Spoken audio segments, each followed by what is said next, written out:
Ladies and gentlemen, welcome back to LEGO Racers 2. And yeah, you're probably wondering, Ryan, what is this? This is not LEGO Racers 2, or at least not the version that I am familiar with, as you may say. No. This is LEGO Racers 2 on Game Boy Advance.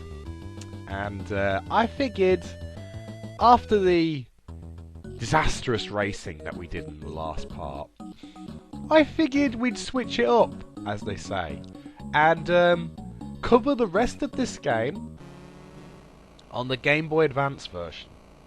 Now, before anybody says anything, this is 100% post-commentary, because I recorded this game 2 or 3 months ago, sort of around the time LEGO 2K Drive was first announced, and let's just say things got a bit busy for me lately, you know, with work and everything, that I completely forgot how to get back into doing videos again, and sort of left it on the back burner until now, where, you know, I am covering more of this game for you today. Anyway, here we are. We are on Dino Island.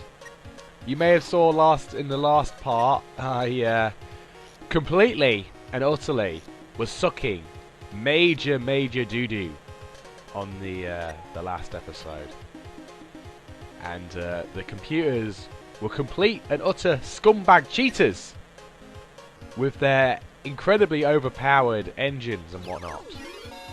So, you know, as an act of rage, or, you know, trying to be different, yeah, we're playing the rest of the game on the Game Boy Advance. Because here's the thing, I played a lot of the PC/PS2 version of the game. You know, I played that game quite a lot.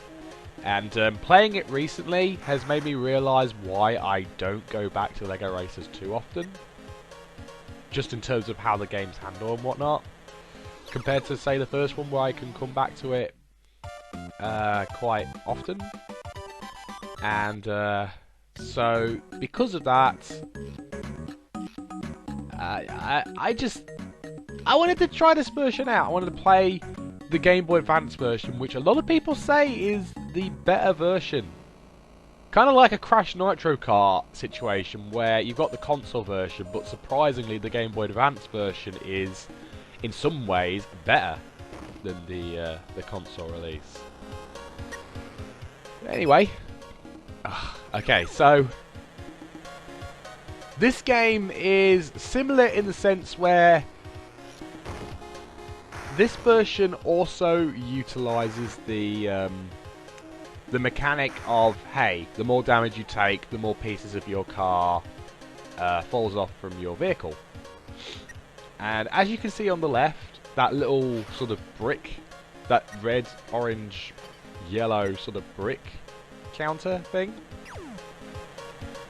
the less of those bricks that appear on that counter, the slower your vehicle goes, until eventually you blow up and you lose and you die. And I appreciate that they kept the mechanics. Whilst it's different, they still kept the mechanics of how, you know, it all works. And as you will see in later parts, this game was still kind of tough to get through when I was playing it by myself. But you know, we soldier on, as they say. As we are racing in second place, we're trying to catch up with the person in first. I can see the person in first, just about. You see, I'm going much slower. Speed boost.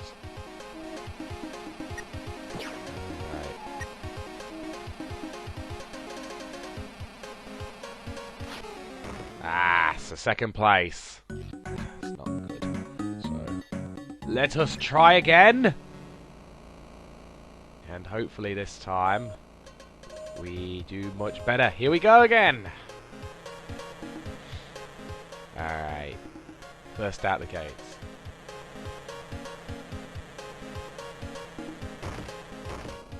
Flipping tree. Okay. This is something that I will bring up now. For, you know, to pay you guys for later parts. Because, man, during this playthrough, I had to do quite a bit of editing.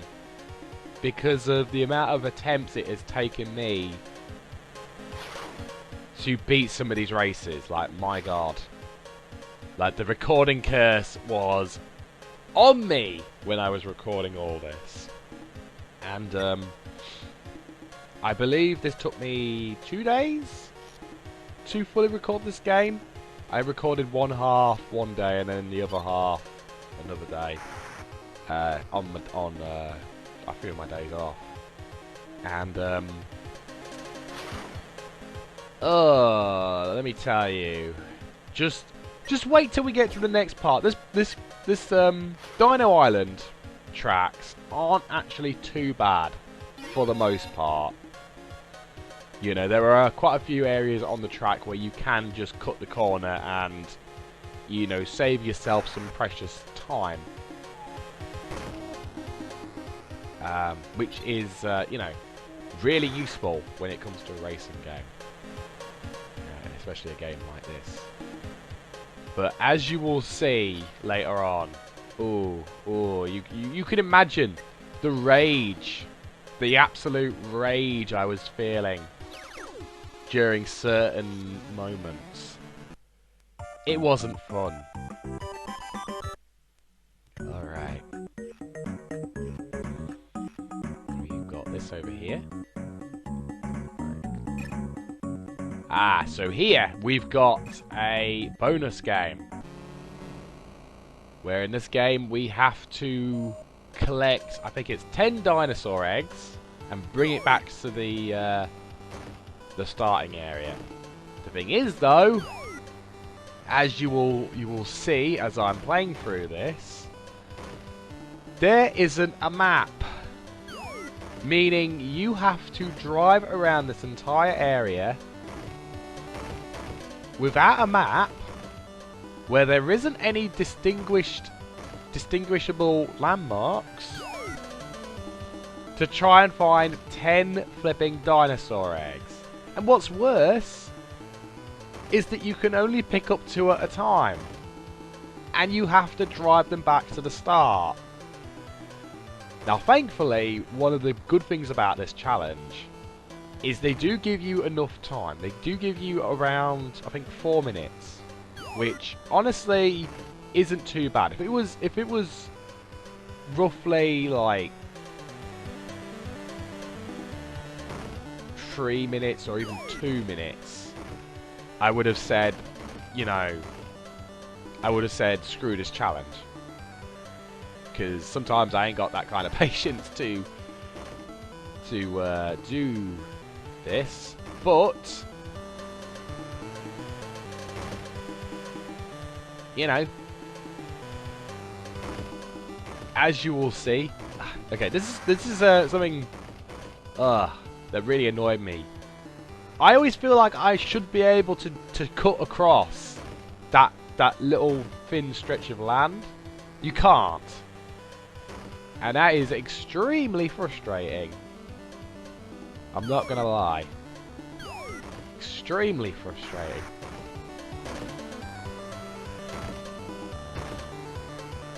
Alright. I need 2 more eggs. 2 more eggs. And then we win this challenge. And just like in the console game, when you do beat one of these bonus challenges, you do unlock upgrades for your car. And by the way, this is something else that I should bring up about this game. While yes, the Game Boy Advance version does share the same ability of driving around as a custom character, you do not get the ability to choose a vehicle though. The vehicle that you drive in the Game Boy Advance version is the vehicle that you drive throughout the entire game. there is only one car that you can drive, and it's literally the car that you see in this playthrough here. This, like, Jeep-looking thing. Which is a bit disappointing. I'm not gonna lie, playing this version. But at the same time, I guess I can't complain too much, because again, we are playing the handheld version of a PC game, let's be honest. So of course there's going to be some features that are a bit limited compared to the proper version. Another thing that I am not a big fan of in this game is the handling. Mainly because I'm used to the fact that most kart racers these days, they have a dedicated drift mechanic. You know, Mario Kart, Crash Team Racing, you know, all the big kart racing games have a drift mechanic. This game doesn't really have that. You can kind of drift. Kind of. But you're better off just letting go of the accelerator and just turn normally. Because the drift in this game doesn't give you much of a substantial reward for doing it. At least, not to my knowledge anyway. And it's just kind of pointless trying to do the drift in this game.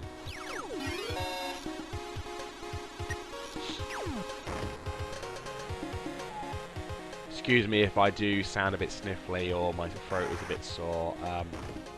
Yeah, I am feeling a little bit under the weather, not gonna lie. But, you know, it's not gonna stop me from trying to do videos at least, the best I can.